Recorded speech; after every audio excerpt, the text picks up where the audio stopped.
Foreigners don't fall in love with Filipinos the way people think they do. It isn't sudden, it isn't loud. And it almost never begins with attraction. It begins with confusion. Because many foreigners arrive in the Philippines expecting warmth, and they get it. They expect smiles, and they get them. They expect hospitality, and it's everywhere. But that's not what stays with them. What stays with them is something harder to describe. A foreigner can live in 10 different countries, and still feel like a guest everywhere. In the Philippines, many of them describe something unsettlingly different. They feel noticed, not admired. Not celebrated, just seen. And that shouldn't be rare. But in most parts of the world, it is. Here's the quiet contradiction. Filipinos come from a country shaped by colonization, poverty, migration, and separation. Millions grow up knowing that love often means distance. Parents leave to work abroad. Families learn to stretch affection across oceans and time zones. And yet Filipinos are among the most emotionally generous people foreigners encounter. That generosity didn't come from comfort, it came from loss. When you grow up in a place where connection is fragile, you learn to protect it. You learn to show up early. You learn to listen longer. You learn to soften your voice, because anger risks breaking something you might not get back. Foreigners don't arrive knowing this. They just feel the result. They notice that conversations don't rush toward outcomes. That jokes are often used to absorb tension, instead of escalate it. That disagreement doesn't automatically mean rejection. At first it feels pleasant. Then it feels strange. Then it feels emotional. Because many foreigners come from cultures where efficiency replaced empathy. Where independence replaced interdependence. Where being strong meant needing less from others. In the Philippines, strength looks different. Strength looks like adjusting your tone so no one feels embarrassed. It looks like making space for someone else's bad day. It looks like caring without announcing it. And slowly, foreigners realize something uncomfortable. They are being treated the way they didn't know they were missing. But this creates a second contradiction, one people rarely talk about. If Filipinos are so warm, so emotionally available, so easy to connect with, why do so many of them feel unseen in the world? Why does a culture so good at caring often end up carrying everyone else's emotional weight? And what does it cost to be loved for what you give, instead of who you are? Because beneath the smiles foreigners fall in love with, there is a quiet system of sacrifice. And most outsiders never notice it, until they've already attached themselves to it. They don't notice the cost at first, because the system works too smoothly. Foreigners often describe Filipinos as easy to be around. Conversations flow. Silences don't feel awkward. Emotions are handled gently, like something fragile but valuable. What they're actually experiencing is emotional labor performed so naturally it becomes invisible. From a young age, many Filipinos learn to read rooms before they speak. They learn when to joke, when to soften a truth, when to stay quiet to keep peace. Not because they're passive, but because harmony is survival. In households where money is tight, conflict is expensive. In families, split by overseas work, misunderstandings last too long. So emotional intelligence becomes a skill, not a personality trait. Foreigners don't arrive seeing this training. They just feel unusually understood. They're surprised when someone remembers small details they casually mentioned weeks ago. When emotions are acknowledged without being challenged. When vulnerability is met with patience instead of discomfort. For many outsiders, this is unfamiliar.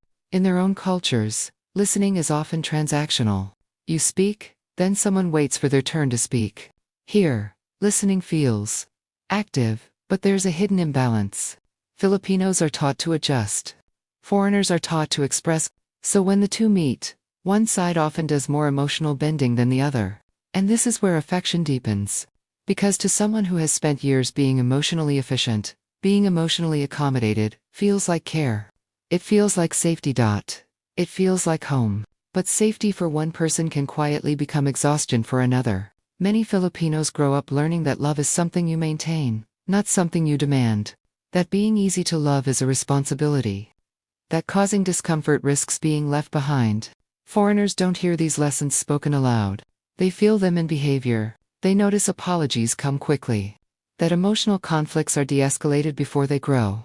That feelings are often managed privately to avoid burdening others. At first, this feels admirable. Then it feels comforting. And eventually, it creates a subtle dependency. Because once someone gets used to being emotionally carried, they rarely ask who's doing the carrying. And this leads to a deeper misunderstanding, one that shapes how foreigners interpret Filipino love entirely.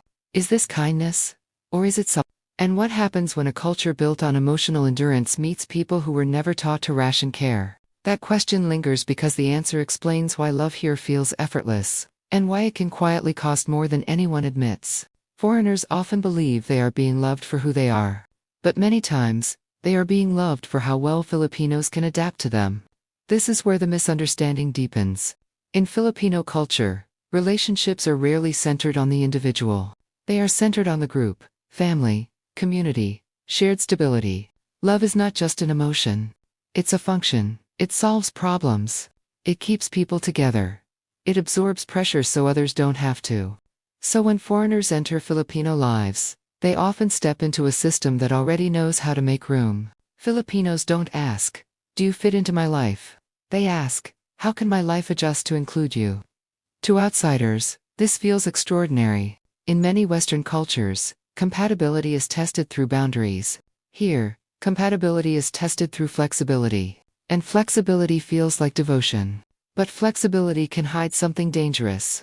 Because when one side bends by default, the other side never learns to bend back.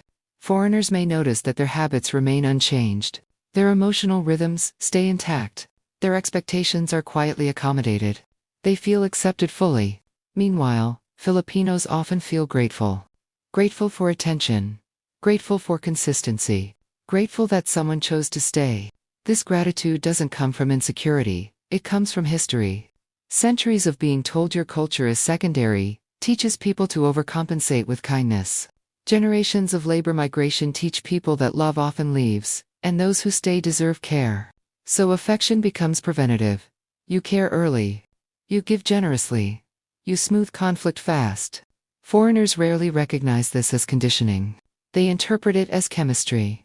And this is where love accelerates. Because when someone feels deeply understood without having to change, attachment forms quickly. But attachment built on imbalance creates a quiet risk. What happens when a Filipino stops adjusting? What happens when exhaustion shows? What happens when care is no longer automatic? This is the moment many relationships fracture, not loudly, but subtly. Because the foreigner thought the kindness was natural and endless, and the Filipino thought the effort was mutual. That gap between intention and perception explains both the intensity of the love and the pain that often follows when reality interrupts the fantasy. But there's another layer foreigners almost never see. Because this dynamic doesn't just affect relationships. It affects how the world treats Filipinos as a whole. The world praises Filipinos for being easy to work with. But that praise comes with a shadow. Filipinos are overrepresented in caregiving roles: nurses, caregivers, domestic workers, hospitality staff. Not because they are naturally submissive, but because they are trained, culturally, to carry responsibility without being seen. Foreigners fall in love with Filipinos the same way institutions rely on them, quietly, consistently, without asking how much it takes. This is the uncomfortable parallel. The same emotional skills that make Filipinos deeply lovable on a personal level make them indispensable and exploitable on a global one. Patience becomes endurance. Kindness becomes compliance. Adaptability becomes expectation. And because Filipinos rarely dramatize their sacrifice, the cost stays invisible. A nurse works a double shift and still sends money home. A caregiver absorbs someone else's grief while suppressing their own. A partner listens, supports, reassures, even when they are tired. Foreigners don't fall in love with weakness.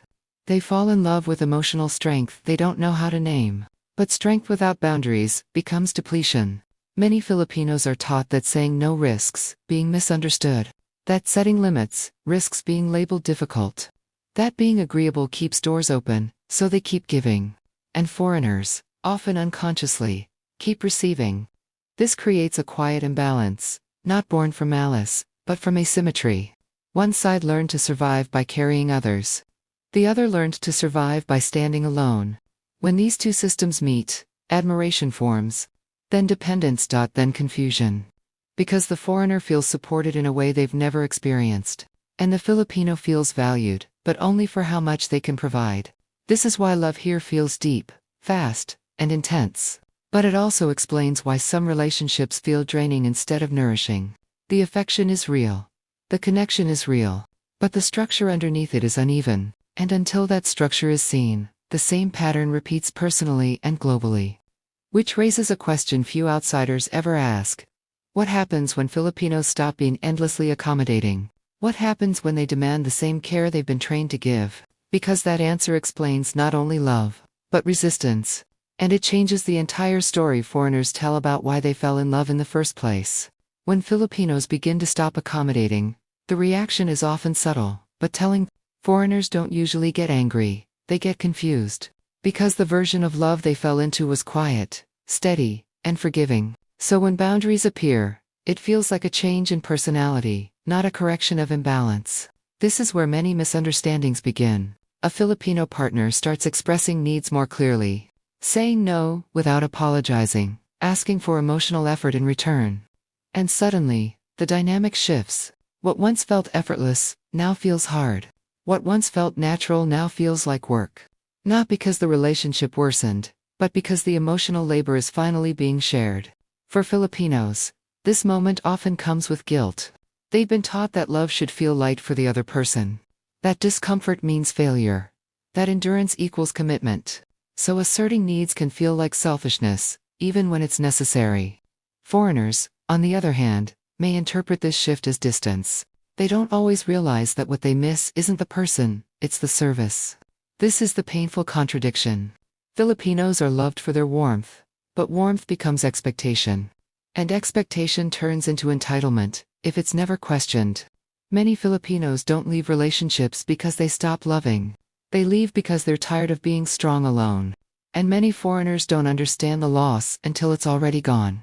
They say things like, "You've changed. You're not the same as before." What they mean is, "You no longer carry me the way you used to." This moment reveals something important. Foreigners don't fall in love with Filipinos because Filipinos are perfect partners. They fall in love because Filipinos create emotional environments where people feel safe to be imperfect. But safety without reciprocity becomes sacrifice. And sacrifice, when unacknowledged, becomes resentment. This isn't a story about blame. It's a story about mismatched emotional training. One culture learns to survive by giving more. Another learns to survive by needing less.